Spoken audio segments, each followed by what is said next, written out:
साप्ताहिक संगतिमा आउने अवसर परमेश्वरले दिनुभयो। हजुरहरू सबैजनालाई चाहिँ मसीहको न्यानो अभिवादन। फेरि पनि प्रियहरू, हामी विशेष गरी अबेर नगरिकन आजको यो साप्ताहिक संगतिको वचनमा म जानेछु र आजको वचनको खण्डमा पढिदिनेछु। किनकि इजरायलले परमप्रभुको व्यवस्था अध्ययन गर्न र पालन गर्न र इजरायलमा धर्मविधि र धार्मिक शिक्षा सिकाउन आफूलाई समर्पण गरेका थिए। फेरि एकपटक, किनकि इजरायलले परमप्रभुको व्यवस्था अध्ययन गर्न र पालन गर्न र इजरायलमा धर्मविधि र धार्मिक शिक्षा सिकाउन आफूलाई अर्पण गरेका थिए। वचन सुनाई र पढाइमा परमेश्वरले आशिष दिनुभएको होस्। आजको वचनको शीर्षक छ, प्रियहरू, परमेश्वरको वचनको अध्ययन गर्नु, पालन गर्नु र सिकाउनु। 70 वर्षको निर्वासनपछि फारसका सम्राट कोरेसको आदेशमा यहुदीहरू बेबिलोनबाट फर्कन्छन्। विशेष गरी यो वचनको सन्दर्भमा प्रियहरू, इजरायलीहरू 70 वर्षको निर्वासनपछि जब उनीहरू यरुशलेममा फर्किसकेपछि, किनकि त्यो अवस्थामा यरुशलेमको मन्दिर पूर्ण रूपमा नष्ट भएको थियो, मन्दिरको पुनर्निर्माण, अर्पण र परमेश्वरको आराधना प्रारम्भ गरेको पाउँछौँ। र उनीहरू बेबिलोनबाट फर्केको 3 वर्षपछि एज्राको नेतृत्वमा, विशेष गरी नहम्या, एज्रा र यरुबाबेलको नेतृत्वमा 3टा झुन्ड गरेर उनीहरू फर्कन्छन्। र यो वचनको सन्दर्भमा विशेष गरी जब मन्दिरको निर्माणको कार्यमा नहम्याले ठुलो भूमिका खेल्छन्, एज्रा वास्तवमा भन्नुपर्दाखेरि व्यवस्थाका एक कुशल विद्वान थिए। उनीहरूले आफ्नो धार्मिक र सामाजिक जीवनलाई सुव्यवस्थित गर्न मानिसलाई पूर्ण रूपमा धेरै हर प्रकारले सहायता गरेका थिए। अनि एज्राले आफ्नो शिक्षाद्वारा इजरायलीको गौरवमय परम्परालाई सुरक्षित बनाएका थिए। विशेष गरी यो पुस्तक ईस्वी सम्बत 456 देखि 444 मा लेखिएको थियो। त्यतिखेर नहम्या पनि यरुशलेममा आइपुगेका थिए र विशेष गरी प्रियहरू त्यतिखेर विभिन्न 3 चरणमा गरेर अनि बेबिलोनको निर्वासनमा 70 वर्षको निर्वासनपछि विशेष गरी यहाँनिर नहम्या अनि इजरा र अनि यरुबाबेलको नेतृत्वमा इजरायलीहरू फर्कन्छन्। र विशेष गरी नहम्याले यरुशलेमको मन्दिर निर्माण गर्ने कुरामा ठुलो भूमिका खेल्छन् भने त्यतिखेर शास्त्री व्यवस्थाका एउटा अध्यापक, एउटा गुरु इजराले इजरायलीहरूलाई सबै प्रकारको धर्म व्यवस्था सम्बन्धी शिक्षा, आत्मिक शिक्षाहरू सिकाउनमा इजरायलले ठुलो भूमिका खेलेको हामी पाउँछौँ। र पहिलो बुँदा नम्बर 1 को रूपमा म तपाईँहरूको बीचमा बताउँदाखेरि, परमेश्वरको वचन अध्ययन गर्न आवश्यक छ, किनकि यो हाम्रो लागि निर्देशन र ज्योति हो। विशेष गरी प्रियहरू, हामी इसाईहरूका लागि अनि एउटा आधारभूत परमेश्वरको प्रेरणाबाट लेखिएको पवित्र धर्मशास्त्र बाइबल एउटा आधिकारिक धर्मशास्त्र हो। त्यही कारणले गर्दा पहिलो कुरा, परमेश्वरको वचन अध्ययन गर्न एकदमै आवश्यक छ, एकदमै महत्त्वपूर्ण छ, किनकि तपाईँ र मेरो लागि एउटा निर्देशन हो, तपाईँ र मेरो लागि एउटा गाइड हो। तपाईँ र मैले जीवनमा कसरी अगाडि बढ्ने, जीवन सञ्चालन कसरी गर्ने भन्ने कुरामा परमेश्वरको वचन तपाईँ र मेरो लागि निर्देशन हो। यो वचनले भन्दछ, तपाईँको वचन मेरो गोडाको निम्ति बत्ती र बाटोको निम्ति उज्यालो हो। अनि तपाईँ र म जब जुन प्रकारले अनि हिँड्छौँ, यो हिँड्ने अवस्थामा तपाईँ र हामी लाई एउटा ठिक प्रकारको निर्देशन प्राप्त गर्नको लागि परमेश्वरको वचनले तपाईँ र मलाई स्पष्ट शिक्षा दिँदछ। अन्धकारमा अनि जसरी ज्योति चम्कन्छ, त्यसै गरी तपाईँ र मेरो जीवनमा को आत्मिक जीवनमा अन्धकारमा परमेश्वरको वचनद्वारा ज्योति चाहिँ चम्कन्छ। म तपाईँहरूलाई एउटा इतिहासको घटनामा लैजान चाहन्छु। 18औं शताब्दीमा प्रियहरू, एकजना व्यक्ति, सुङ भन्ने व्यक्तिलाई चाइनाको सरकारले अमेरिकामा पढ्न पठाउँछ। यसो कसो अनि त्यो सुङ भन्ने व्यक्तिले अमेरिकामा येशू ख्रीष्टको बारेमा उसले सुसमाचार सुन्छ, येशूलाई उसको जीवनको प्रभु र मुक्तिदाताको रूपमा मुखले स्वीकार र विश्वास गर्छ। अनि मैले यो एउटा ऐतिहासिक पृष्ठभूमिलाई, गवाहीलाई म जोड्नको कारण चाहिँ एकदमै महत्त्वपूर्ण छ। जब उनले PhD को पढाइ सकिसकेपछि चाइनामा फर्किन्छ। चाइनामा फर्किसकेपछि अनि विशेष गरी अब पिएचडी गरिसकेको विद्यावारिधि गरिसकेको व्यक्तिलाई त्यहाँको सरकारले अनि राष्ट्रपतिले एउटा विशेष प्रकारको कार्यक्रम गरेर उनीहरूलाई विशेष सम्मान र पुरस्कार दिने कार्यक्रम राख्दछ। र विशेष गरी जब कार्यक्रम आयो, सर्टिफिकेट बाँड्ने समय आयो अनि आइसकेपछि त्यो सुङ भन्ने व्यक्तिले उसको पिएचडीको सर्टिफिकेट च्यातिदिन्छ। अनि हो त नि, साँच्चीकै हो, धेरै पढेको मान्छेहरू त बौलाउँछन् अनि यो सुङ पनि बौलाओ भनेर त्यतिखेर प्रियहरू चाइनाको सरकारले सुङ भन्ने व्यक्तिलाई 193 दिन जेलमा राखिदिन्छ।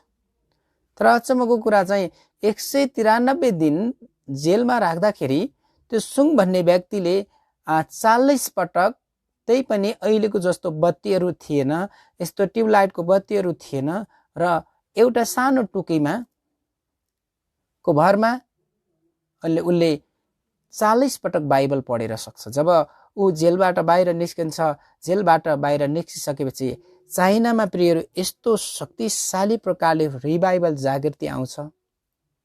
अनि अहिले पनि संसारको सबैभन्दा बढी क्रिस्चियनहरूको जनसङ्ख्या भएको देश चाइना हो।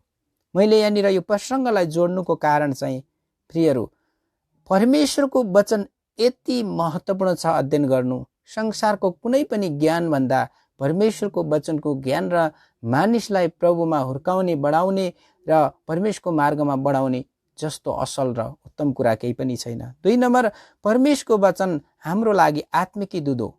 1 पत्रुस 2:2 र 3ले भन्छ, एउटा भर्खरै जन्मेका बालकहरूलाई जसरी एउटा आमाको खाँचो पर्छ, आमाको दुधको जरुरत पर्छ, त्यसै गरी भर्खरै हुर्केका व्यक्तिहरूलाई परमेश्वरको वचनको दुधको अति नै खाँचो पर्छ।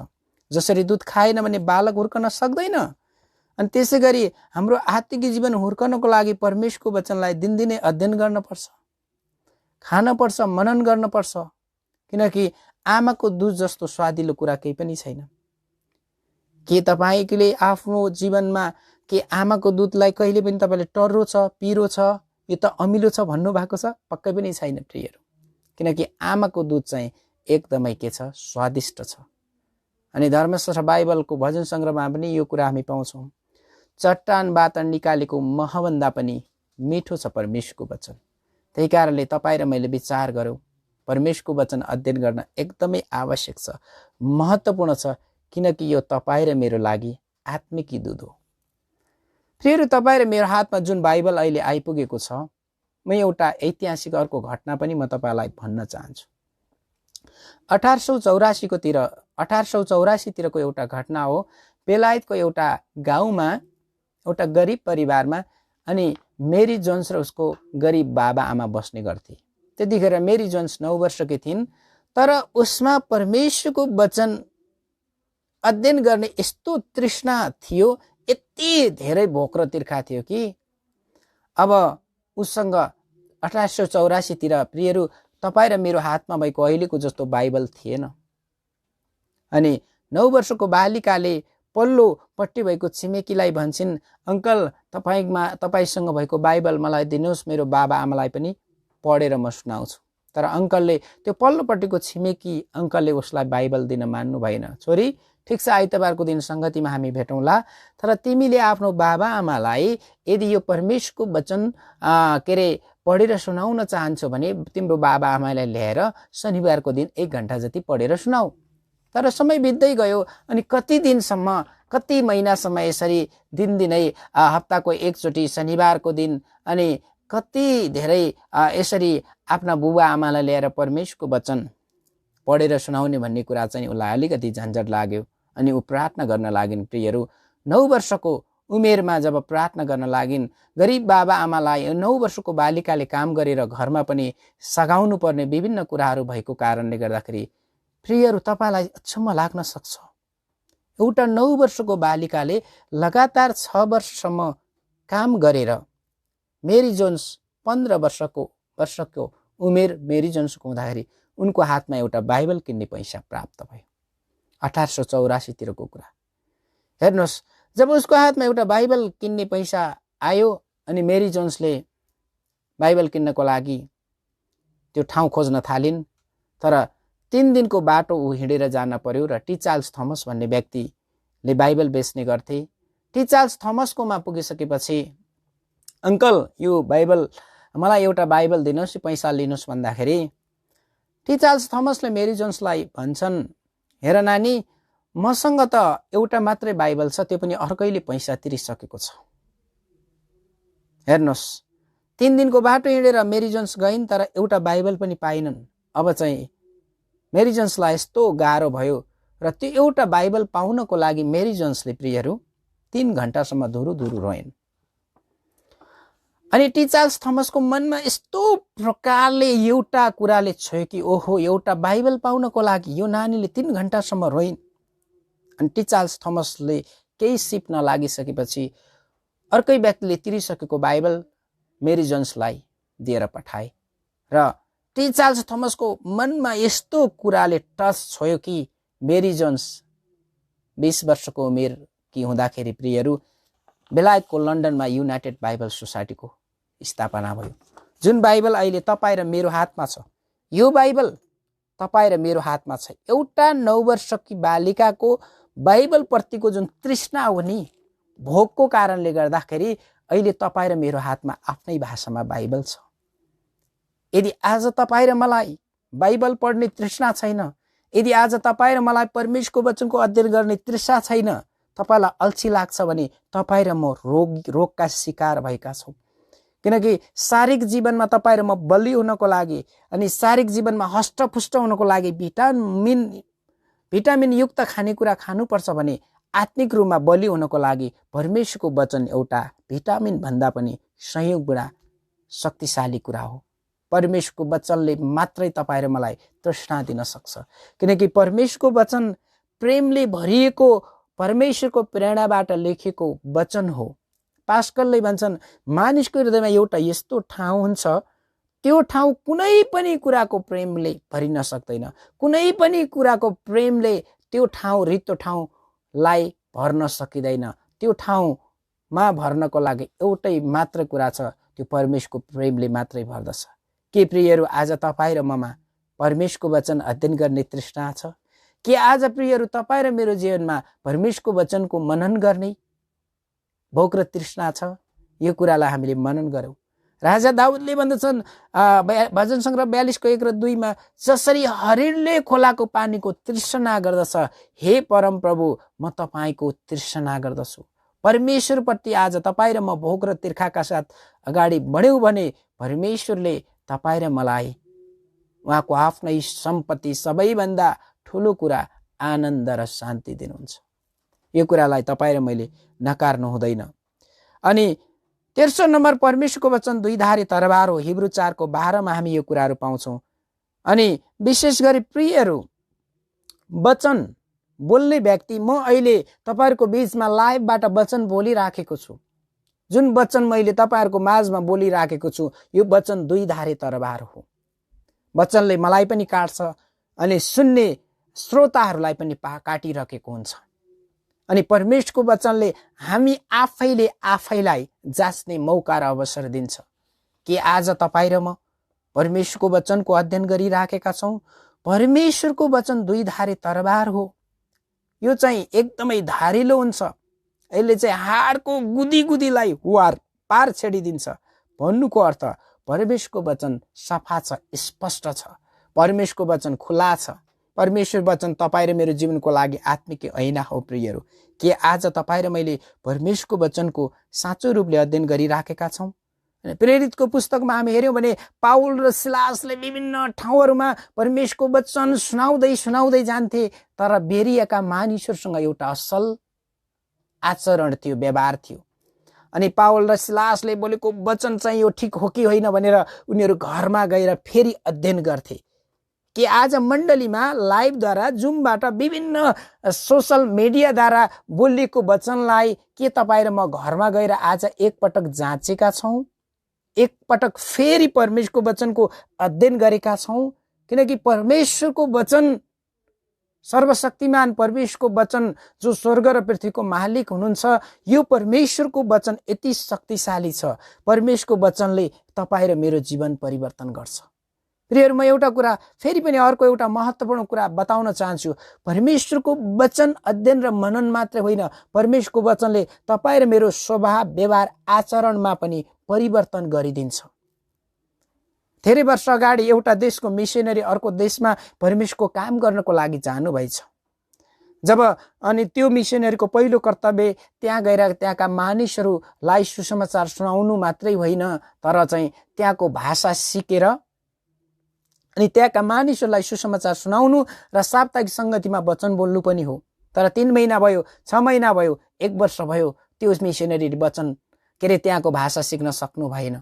जहिले पनि उसले बोलेको वचनलाई ट्रान्सलेसन गरेर मात्रै मानिसहरूले सुन्न सक्थे। तर 1 वर्षसम्म पनि त्यहाँको भाषा नसिकिसकेपछि प्रियहरू, अनि त्यहाँको जुन देशले त्यो मिसनरीलाई पठाउनु भएको थियो, अनि त्यो कुरा थाहा पाइसकेपछि त्यो मिसनरीलाई आफ्नो देशमा फिर्ता पठाउँछन् र अर्को मिसनरी पठाउँछन्। अर्को मिसनरी पठाइसकेपछि त्यहाँ दोस्रो मिसनरी गइसकेपछि उसले 3 महिना 6 महिनामा राम्रो त्यहाँको भाषा सिक्छ। 1 वर्षमा उसले खरर त्यहीकै भाषामा वचन बोल्न थाल्छ।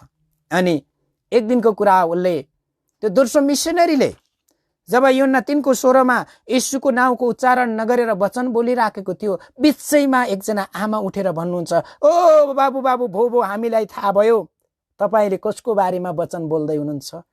त्यो तपाईभन्दा अगाडि आउनुभएको त्यो बाबुको बारेमा वचन बोल्नु भएको होइन। र प्रियहरू, मैले भन्न खोजेको यो कथाको सन्देश, किनकि ऊ त्यहाँको भाषा सिक्नमा असफल भएको थियो, तर उसले चाहिँ येशूको जस्तै जीवन जिएको थियो। प्रियहरू, के आज तपाईँ र हामी क्रिस्चियन अगुवाहरू हुन सक्छौँ? हामी येशूलाई पछ्याउने उहाँका असल छोराछोरीहरू हुन सक्छौँ? के आज तपाईँ र मेरो आचरण र व्यवहार येशू जस्तै जिएका छौँ? किनकि परमेश्वरको वचनले दिनदिनै उहाँको राज्यमा कसरी अगाडि बढ्ने र कसरी जिउने भन्ने कुराको बारेमा हामीलाई सिकाउँदछ। यो कुरालाई हामीले अध्ययन गर्नुपर्छ, मनन गर्नुपर्छ। मैले यहाँनिर बताइराखेको छु स्पष्टै, तपाईहरुको बीचमा जसरी म बताइराखेको छु स्पष्टै छर्लङ्गै कुरा छ कि पहिलो बुदामा मैले तपाईहरुको बीचमा परमेश्वरको वचन चाहिँ तपाईं र मेरो लागि निर्देशन हो। परमेश्वरको वचन तपाईं र मेरो लागि अनि आत्मिकी दूध हो। परमेश्वरको वचन तपाईं र मेरो लागि दुई धारे तरबार हो। यो कुरालाई तपाईं र हामीले कदापि बिर्सनु हुँदैन। अनि दोस्रो महत्त्वपूर्ण बुदा, परमेश्वरको वचन पालन गर्नुपर्छ। बाइबलले भन्छ, अनि याकुब 1:22 स्पष्ट हामी पाउँछौँ, वचन सुनेर मात्रै आफैलाई धोका नदेऊ, वचन पालन गर्ने हो। यदि तपाईं र मैले परमेश्वरको वचन सुनेका छौँ तर यदि पालन गर्दैनौँ भने तपाईं र मेरो अगाडि के छ? भातको थाल छ। तपाईं र मेरो अगाडि भातको थाल छ, तर चाहिँ के भन्छौँ हामीले? अनि एहे म त यो अगाएँ, अनि तपाईं र मेरो अगाडि भातको थाल छ, अनि तपाईं र मैले के गर्छौँ? ल मैले सुँगेर अगाएँ भने जस्तै हो। यदि तपाईं र मैले आज परमेश्वरको वचनलाई के गर्छौँ?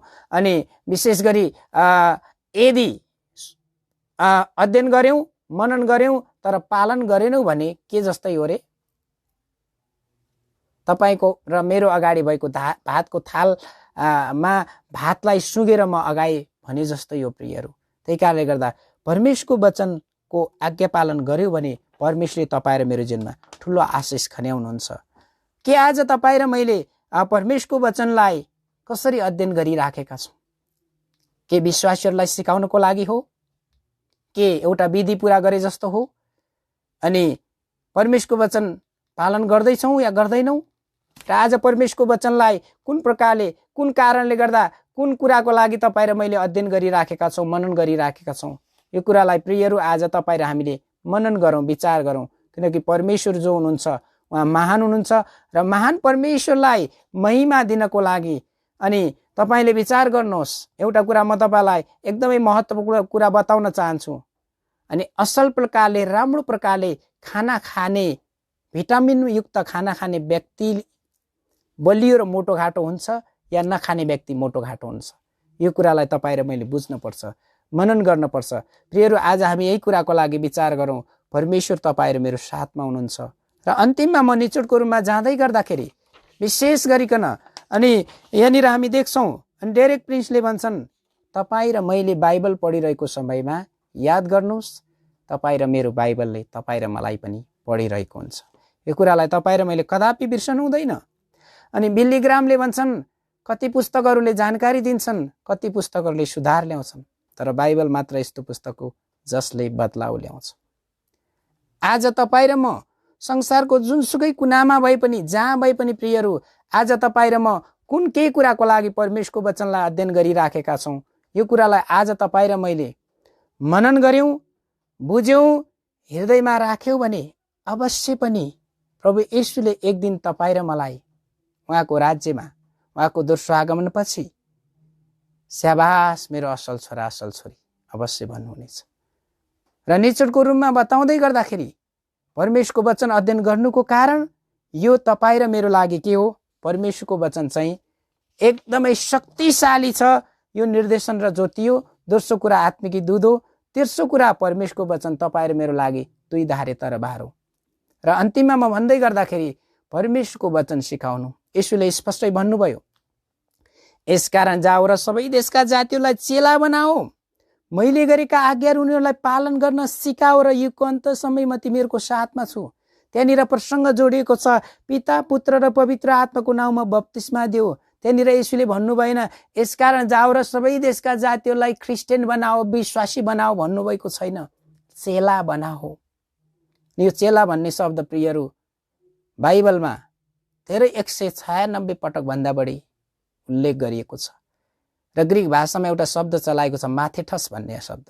माथेठसको अर्थ हो सिकारु, गुरुको कुरा मान्ने, विद्यार्थी भन्ने हुन्छ।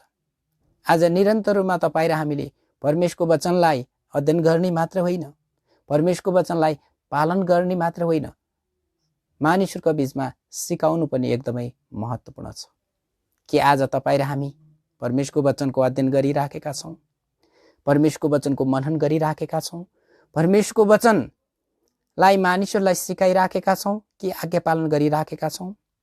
एकजना व्यक्तिको गवाई भन्दै म आजको वचनलाई अन्त गर्न चाहन्छु। फेरि एउटा 50,000 भन्दा बढी संख्या भएको एकजना मण्डली चाहिँ व्यभिचारमा, मण्डलीको पास्टर, सिनियर पास्टर व्यभिचारमा फस्छन्। अनि व्यभिचारमा फसिसकेपछि अब मण्डलीको त जिम्मेवारी उसले वहन गर्न सक्दैन कदापि। अनि यस्तो अवस्थामा उसले एकजना साथीलाई भेट्छ, अर्को पास्टर साथीलाई भेटिसकेपछि चिया खाँदै गर्दा, कुरा गर्दै गर्दाखेरि अर्को पास्टर साथीले केही पनि भनेको छैन। व्यभिचारमा फसेको साथीले भन्दैछ, हेर्नु साथी, मैले परमेश्वरको वचन जति पनि यत्रो लामो सेवकाईको जीवनमा कहिले पनि आफ्नो लागि अध्ययन गरिन र विश्वासीहरूलाई सिकाउनको लागि, आइतबार शनिबार प्रचार गर्नको लागि, घरेलु सङ्गतिमा वचन बोल्नको लागि मात्रै मैले परमेश्वरको वचनलाई प्रयोग गरेँ। मैले आफ्नो लागि कहिले पनि अध्ययन गरिन। प्रियहरू, म तपाईँहरूको बीचमा अलिक गम्भीर कुरा बताउन चाहन्छु। अगुवाज्यूहरू, पास्टरज्यूहरू, विश्वासी प्रिय येशू प्रभुलाई पछ्याउने परमेश्वरका छोराछोरीहरू, के आज साँच्चीकै परमेश्वरको वचन तपाईँ र मैले आफ्नै आत्मिकी खानाको लागि अध्ययन गरिराखेका छौँ या अरूलाई सिकाउन लागि? यो महत्त्वपूर्ण गम्भीर प्रश्न तपाईँहरूको बीचमा म राख्न चाहन्छु। यदि आज तपाईँ र म परमेश्वरको वचन आत्मिकी खानाको रूपमा अध्ययन गरिराखेका छौँ भने तपाईँ मेरो हरेक क्षणमा, तपाईँ मेरो दिनको पल पलमा परमेश्वरको वचनले तपाईँ र मलाई ढाडस दिनेछ। किनकि परमेश्वरको वचन तपाईँ र मेरो लागि के हो? ज्योति र निर्देशन हो।